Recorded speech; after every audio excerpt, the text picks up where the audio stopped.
doctor. Sorry about that. It's his cell phone right now. I turned it off. I thought it was a duck. It's pretty nice out there. It's very amusing when it goes off in court. Yeah. With that introduction, James Tracy, Land Use Council, Fred Hill Materials. I'm not here to talk about Fred Hill Materials this morning, but I do want to tell you, last week I attended a workshop meeting at the Multiple Library of the Hood Canal Coordinating Council's subgroup that is trying to do I should just say, it looks to me like a scientific inventory of conditions in Hood Canal involving the three counties, Jefferson, Kitsap, and Mason County.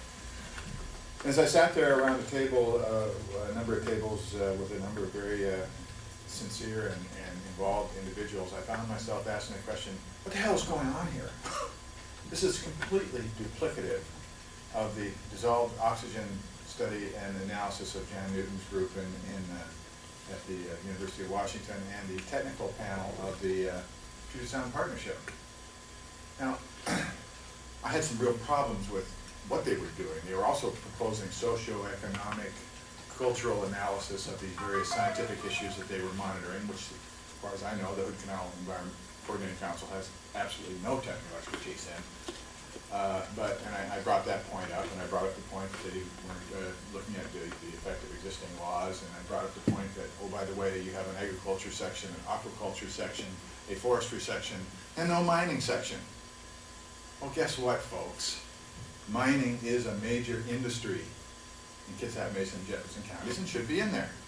But this appears to be ideologically driven and lacking a clear scientific technical focus, and very probably duplicative. Now, I understand there's 6 jobs involved, human beings that have jobs at Hood Canal Coordinating Council.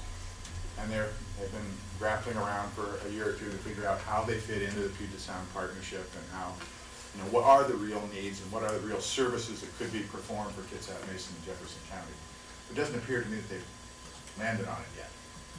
And I would urge the board in your considerations with your fellow county commissioners to look at this study, see what kind of money is being spent on it and proposed to be spent on it, and what the possible outcome of it is when there's a rather crying need for monies across the board for non-duplicative services that directly involve medical services, food, education to the most needy in our society. Case in point 1, your current state budget. One of the components of the state budget is to eliminate the basic health plan in the state of Washington, which now offers subsidized health insurance to 66,000 low-income individuals. We're going to save $230 million if we do that, and the feds are going to save $117 million. So we can continue to pay for military bands, air shows by the Blue Angels and the other acrobatic Air Force groups, and other nonsensical, non-essential expenditures that don't, I'm sorry, I want to thank you.